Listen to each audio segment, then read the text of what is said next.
Olá, meus irmãos, olá, minhas irmãs. Que alegria nós estarmos aqui novamente para mais uma palestra online da Seara de Jesus, que está sendo veiculada no YouTube e no Facebook.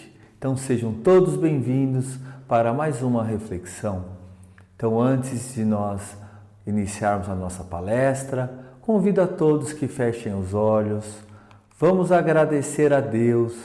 Vamos agradecer ao nosso amigo e mestre Jesus por mais essa oportunidade de aprendizado, de reflexão, para nós sempre colocarmos em prática em nosso dia a dia.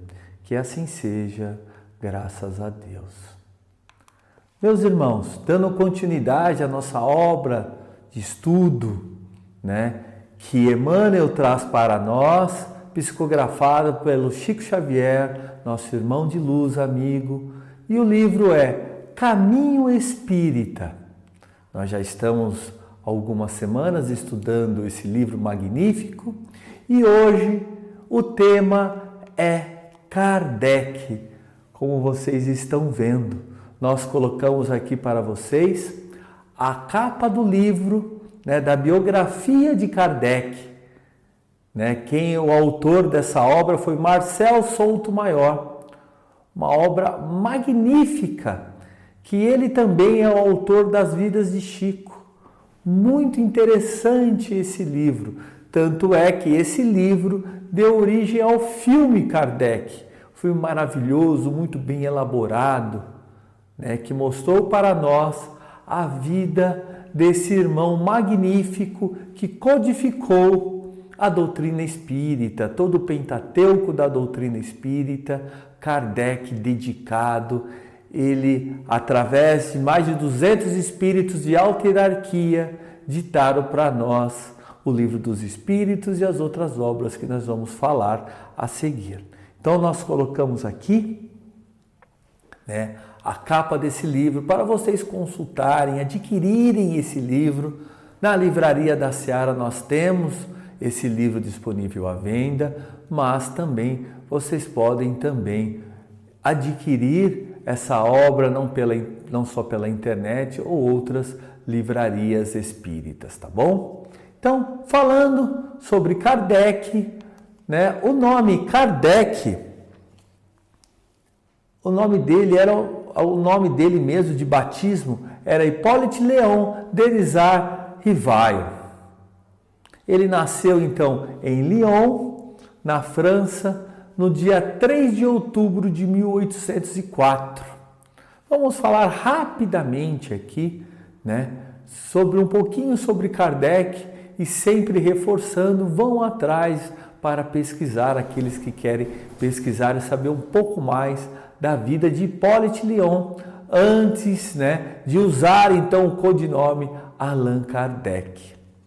Então, ele, como vocês estão vendo, ele estudou na escola de Pestalozzi, que era um jornalista e escritor, fundador de um centro de ensino mais inovadores e renomado da Europa na época, que é o Instituto de Yverdon, na Suíça.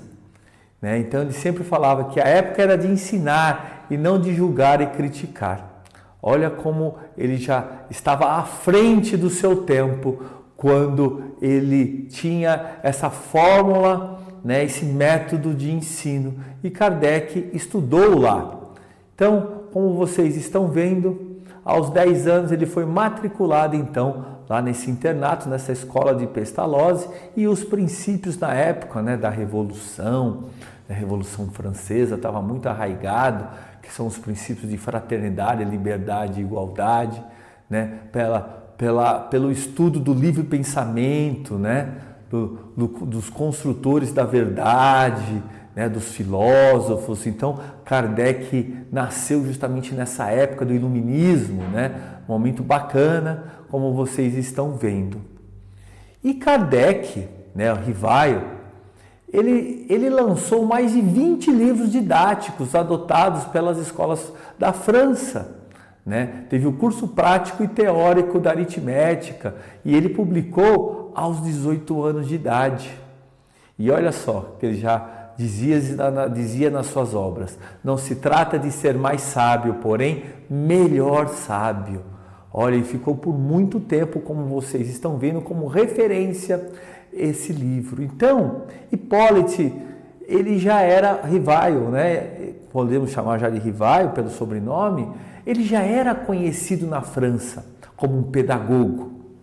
Por isso que ele adotou um outro codinome, porque quando ele se interessou pelo estudo desse intercâmbio entre o plano físico e o plano espiritual, quando ele foi lançar o livro, né, a obra principal da doutrina espírita, que é o Livro dos Espíritos, ele não queria influenciar, já com seu nome, já renomado, né, como um pedagogo, influenciar na leitura. Olha só o princípio da humildade.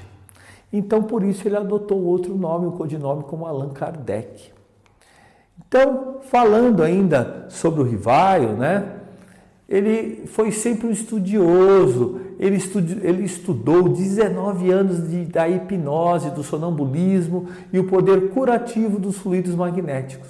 Olha só já a preparação para toda essa questão, né, da mediunidade. Olha só como ele já foi preparado já para ter uma análise mais científica desse intercâmbio entre o plano físico e o plano espiritual. Então, 3 décadas antes do aparecimento das mesas girantes, que foi o marco, né, para ele se deparar então com os fenômenos espirituais, ele estudou as experiências do médico alemão Franz Anton Mesmer. Então, essa influência do fluido universal, que batizou a substância de fluido magnético. Então, essas experiências, teve várias experiências, né, com bastão de ferro imantado, depois passou a usar as próprias mãos, né, lógico, em ambientes preparados. Então, tudo isso já foi um pré-estágio das experiências, né, mediúnicas. Olha só como Kardec já foi sendo preparado pela espiritualidade, né, tendo essas intuições de já realizar esses estudos. Então, falando então desse marco na vida dele para se deparar com as manifestações espirituais, então no dia 18 de maio de 1855, às 20 horas, numa reunião, numa terça-feira, né, tinha lá sessões que começou a ser muito comum entre as sociedades parisienses e várias outras regiões da França e outras regiões também da Europa, essas reuniões para ver as mesas se movendo. Então, na realidade, Rivaio foi lá para justamente verificar e até desmascarar, né, com base na ciência, tudo aquilo que eles faziam lá. E ele convidou, né? Ele recebeu, na realidade, um convite do seu amigo Fortier, que na época já era especialista em hipnose. Então ele foi lá dar uma olhada justamente para desmistificar, né? Para ver essa situação. E como vocês estão lendo aí, né? Vários cartunistas ironizavam, né, a jovem na mesa, de exterior simpático, que falava várias línguas e conhece um pouco de aritmética, um pouco de história e perde o lugar, né, de intendente de finanças. Então, como se não era a manifestação do espírito, como se ela tivesse toda essa cultura. Olha só a falta na época de conhecimento. Então, falando então das mesas girantes, moventes e falantes, como eles falavam na época, né? Então, a sessão, como é que funcionava ali?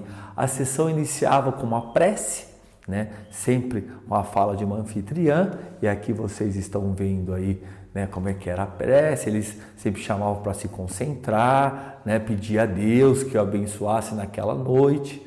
Só que daí, como vocês estão vendo, eu vou adiantar aqui, a cena, eles colocavam as mãos unidas, né, formando uma corrente ali, com as mãos interligadas.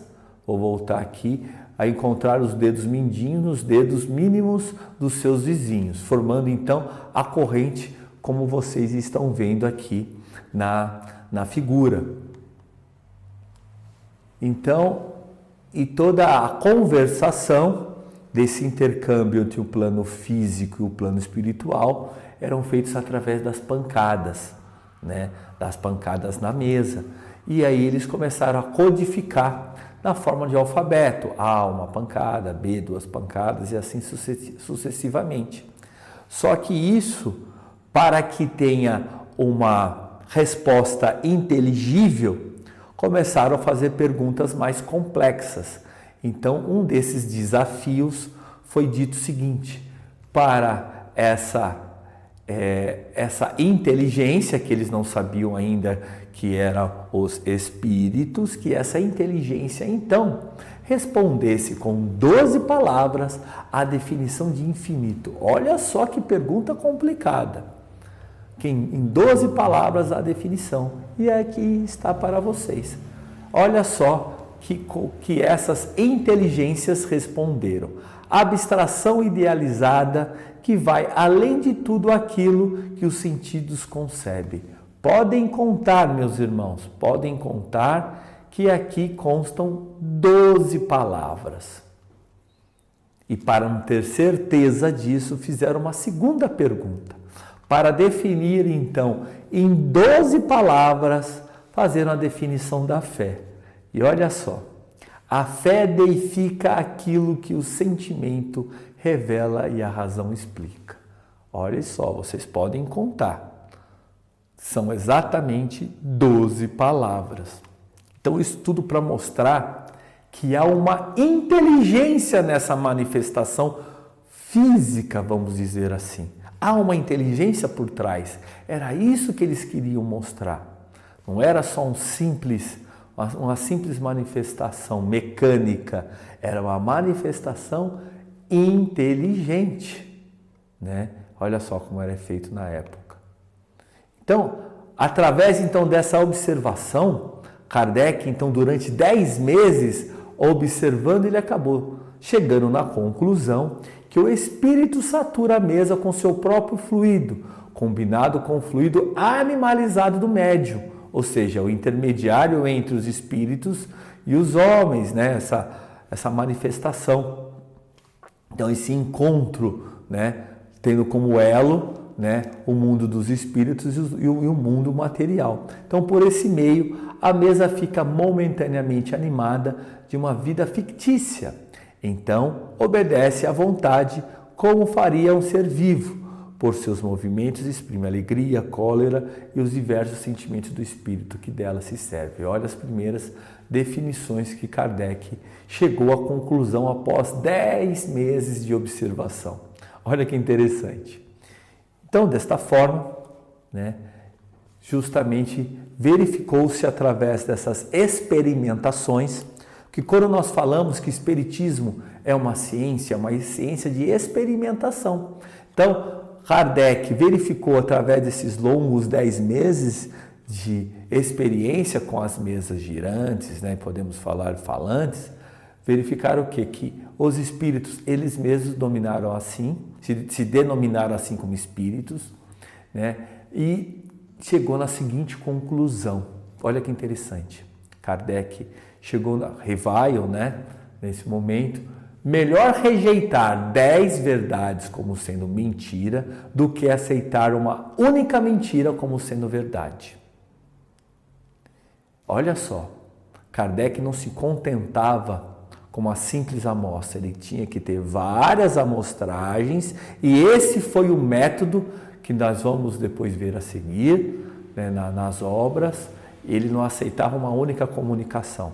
Então, para que ele considerasse como uma verdade ali, né, para se colocar na obra, ele tinha que ter uma manifestação de um médium numa região, de um médium em outra região, falando do mesmo assunto, onde todo esse assunto se convergia numa resposta semelhante. Aí sim ele tinha confiança e publicava. Por isso que ele justamente sempre falava isso. Prefiro rejeitar 10 verdades como sendo mentira do que aceitar uma única mentira como verdade.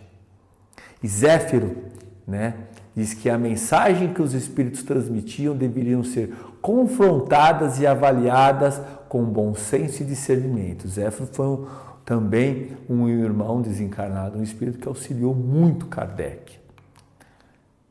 Aí nós vamos ver a questão do espírito à verdade. O que seria então o espírito da verdade, vamos dizer assim? Começou a ter algumas manifestações físicas que Kardec foi sentindo, e depois de várias manifestações, ele começou através da psicografia ou da escrita direta às vezes, orientar Kardec. Olha só, e orientar nos trabalhos, na condução dos trabalhos. Depois ele disse para Kardec que seria seu guia. Dissesses, então Kardec comentando, dissesses que serás para mim um guia, que me ajudará e me protegerá. Poderias dizer-me se essa proteção também alcançará as coisas materiais da vida? Aí o Espírito responde, neste mundo a vida material importa muito. Não te ajudar a viver seria como não te amar. Olha só, meus irmãos, a resposta desse irmão que auxiliou demais nas obras do Pentateuco. Então, que nós podemos concluir que foi por amor que ele organizou e codificou a doutrina espírita, que ilumina e esclarece e elucida a tantos, né? Foi por amor que não desistiu de pesquisar, de instruir, de verificar, corrigir e trabalhar incessantemente pela verdade. E é por amor e gratidão que devemos nos esforçar, então, meus irmãos, para estudar, para aprender e exemplificar o bem, para com tudo e para com todos e por todos sempre. Olha só a lição que Kardec trouxe para nós. Porque muitos dizem, Kardec apenas codificou, como se Kardec apenas tivesse organizado lá todo o material e colocado num conteúdo mais fácil para o nosso entendimento. Não é só isso, não. Além dele organizar, ele, através de ser um espírito criterioso, já teve uma formação pedagógica, ele auxiliou demais nas perguntas para os irmãos de alta hierarquia. Às vezes de uma pergunta, através de uma pergunta e de uma resposta desses irmãos de alta hierarquia, ele desenvolvia outras perguntas.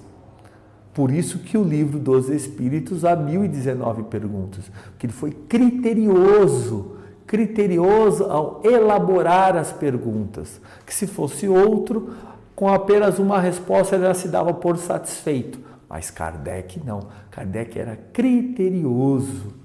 Isso auxiliou demais e contribuiu demais com esse trabalho magnífico da doutrina espírita através do Pentateuco. Então, falando do Pentateuco, o Livro dos Espíritos foi lançado em 18 de abril de 1857. Então, como vocês estão lendo, foi escrito e publicado conforme o ditado e a ordem dos espíritos superiores, espíritos de alta hierarquia, mais de 200 espíritos de alta hierarquia que auxiliaram, então, nessa obra filosófica. Então, como símbolo, foi adotado a cepa divina, símbolo de criação do homem por Deus. O corpo é a cepa, a alma é o bago e o espírito, enfim, é o vinho. Então, a definição aí da cepa divina. Olha que interessante.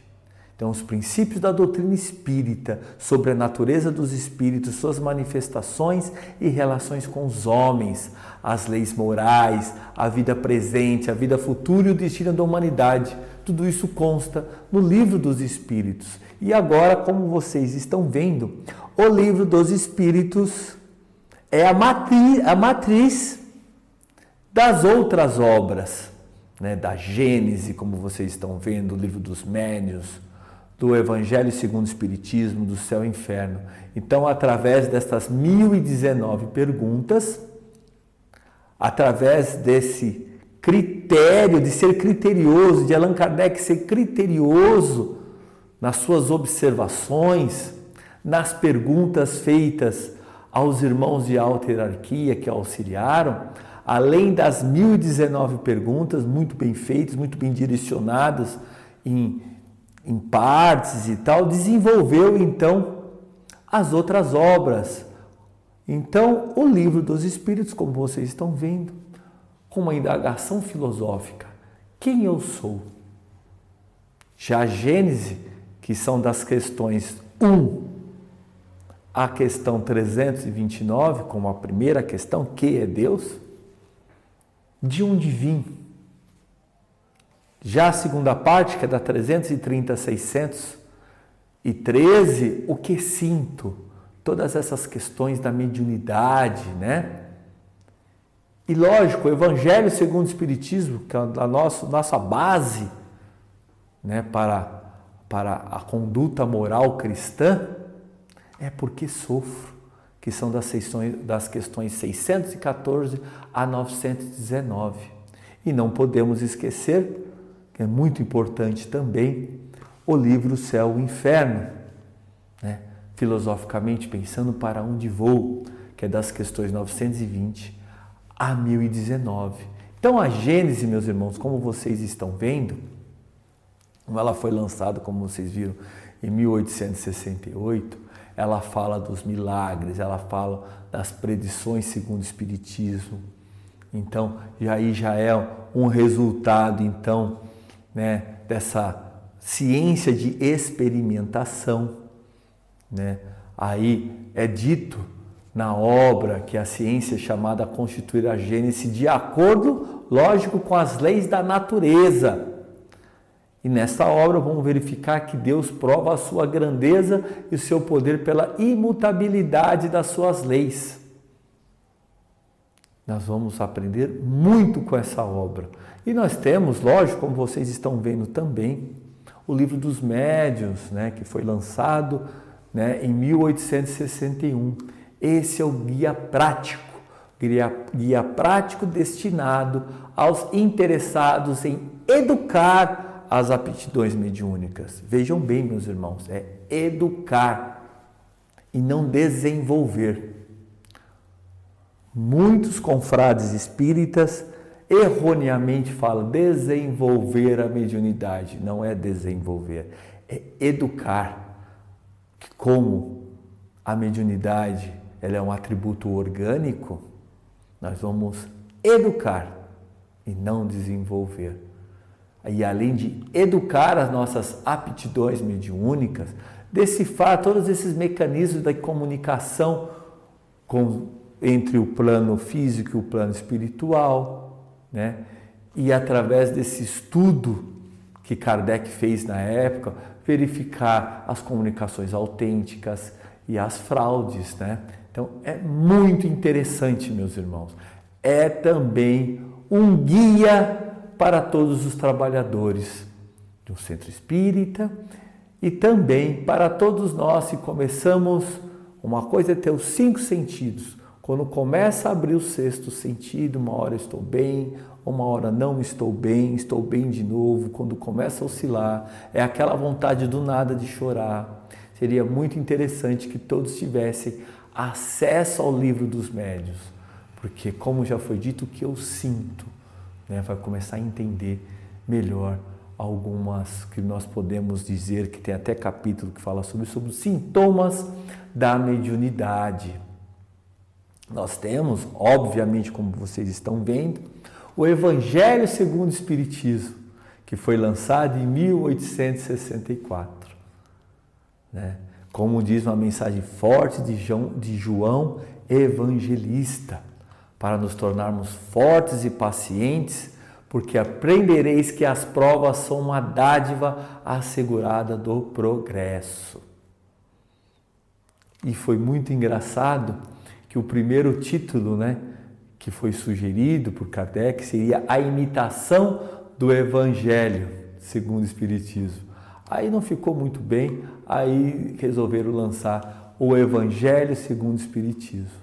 Então essas explicações maravilhosas das máximas morais do Cristo, em concordância, obviamente, com o Espiritismo e suas aplicações na vida.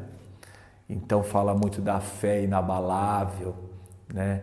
Que só através da fé inabalável nós podemos encarar frente a frente a razão em todas as épocas da humanidade, meus irmãos. E nós temos também o livro Céu e Inferno, que foi lançado em 1865, né?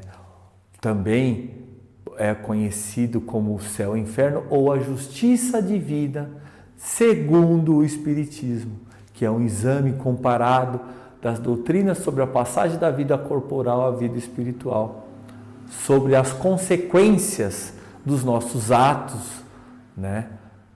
Sobre a consequência dos nossos atos, que nós podemos falar de penalidade e recompensa futura, como muitos entendiam nessa questão, mas são as consequências dos nossos atos. Fala-se muito de forma mais esclarecedora essa questão de anjos e demônios, das penas eternas, né? Desmistificando tudo isso. Além da parte teórica, a segunda parte são depoimentos maravilhosos que trazem para nós. E além disso, como vocês viram, todo o nosso Pentateuco espírita, nós também temos as nossas obras complementares, que não podemos deixar de falar. A Revista Espírita foi muito importante. Na época nós não tínhamos internet, né? Não tinham toda essa forma de comunicação. E a Revista Espírita ajudou e muito para o material que nós temos do Pentateuco. Porque foi através da Revista Espírita, foi através dos assinantes espalhados pelo mundo inteiro. Uma das revistas, nós temos até perguntas de assinantes do Brasil, né, que nós podemos verificar, que auxiliaram trazendo situações para serem analisadas, que constam no livro dos médiuns, por exemplo. Várias situações foram obtidas através dessas revistas. Então, em 1º de janeiro de 1858, como vocês estão vendo, Allan Kardec lançava a sua primeira edição da Revista Espírita, somando então todas publicadas, 4.568 páginas publicadas entre os anos de 1858 a 1869. Então é possível ao leitor conhecer um pouco do caminho desenvolvido pelo codificador. E a Revista Espírita tinha como intuito, né, como vocês estão vendo, substituto do Jornal de Estudos Psicológicos. E o lançamento da Revista Espírita foi um ano após a publicação da primeira versão do Livro dos Espíritos, em 18 de abril de 1857, ainda com 501 perguntas e respostas. Não o Livro dos Espíritos que nós vimos através já da segunda edição, com 1.019 perguntas. Além disso, como vocês estão vendo, um livro muito interessante que eu recomendo a todos que ainda não tiveram a oportunidade de ler. O que é o Espiritismo? Ali já tem uma noção, né, clara sobre o Espiritismo. Então esse livro foi lançado por Kardec em Paris no ano de 1859 e a obra sucedeu a publicação do Livro dos Espíritos e apresenta de forma sucinta os princípios da doutrina espírita. Vale muito a pena ler e nós já falamos muito nas nossas aulas. E nós temos também obras póstumas, que trata-se de uma compilação de escritos do codificador da doutrina espírita, né, Allan Kardec, lançada póstumamente em Paris em 1890 pelos dirigentes da Sociedade Parisiense de Estudos Espíritas. É uma obra muito interessante, porque lá nós vamos encontrar relatos de Kardec, e Kardec fazendo comentários até de anotações mais antigas, né? Porque a questão do entendimento entre o plano físico e o plano espiritual foi se aprimorando ao longo do trabalho. Então ele olhava algumas anotações, ele falava, alguns seres falavam, nossa, olha como eu pensava assim, eu pensava assado. Então é muito interessante porque tem algumas observações de Kardec que não constam na hora ali da publicação da obra, obviamente, são comentários pessoais e é muito interessante. E o Espiritismo, falando da doutrina, né? Não só falando de Kardec, da importância de Kardec, da importância do Pentateuco Espírita, das obras, né? É importante destacarmos aqui, né? O Espiritismo no Brasil, que iniciou-se em 1865, né? E teve a primeira sede do primeiro grupo de estudos e divulgação da doutrina espírita no Rio de Janeiro. Então, cabe aqui essa observação, né? A título de curiosidade. E aqui nós estamos vendo aqui, né, os colaboradores da doutrina espírita, né? Hoje nós rendemos grande homenagem a todos esses valorosos irmãos que vocês estão vendo e uma frase do Espírito de verdade, né, que Kardec sempre coloca para nós: amai-vos e instruí-vos. E como consta, né, meus irmãos, no título de hoje, falando sobre Kardec, né, Emmanuel nos convida a sentir Kardec, estudar Kardec, anotar Kardec, meditar Kardec, analisar Kardec, comentar Kardec, interpretar Kardec, cultivar Kardec, ensinar Kardec e divulgar Kardec. Quando nós falamos de Kardec, é para resumir, né, não só colocando a importância do codificador, mas colocamos como referência toda a obra codificada por ele. Alguns dizem: você é kardecista. Não, nós não cultuamos Kardec como um santo, né, como a base. Não, ele foi importantíssimo, mas às vezes, né, essa expressão é mais usada aqui no Brasil para diferenciar outras religiões espiritualistas, mas na realidade todos nós somos espíritas. Mas quando alguns dizem Kardec, é justamente para diferenciar, para falar: vocês estudam o Pentateuco Espírita, né? É isso, meus irmãos. Como é importante nós termos o conhecimento, como é importante nós termos o esclarecimento, né? Sempre valorizando as obras do Pentateuco Espírita, que é a base das outras obras. Chico psicografou mais de 400 livros, ditados por Emmanuel, por André Luiz e outros espíritos, mas sempre com a base fundamentada na doutrina espírita, do Pentateuco Espírita, codificados por Kardec. Por isso a importância que nós damos a esse valoroso irmão pela contribuição dele para o estudo e a compreensão, não só da moral cristã, quanto também do intercâmbio entre o plano físico e o plano espiritual. Então, me despeço a todos, sempre agradecendo a Deus, sempre agradecendo ao nosso amigo e mestre Jesus, que nos ilumine e guarde hoje, amanhã e sempre. Fiquem todos com Deus e tenham uma ótima semana. Grande abraço, meus irmãos.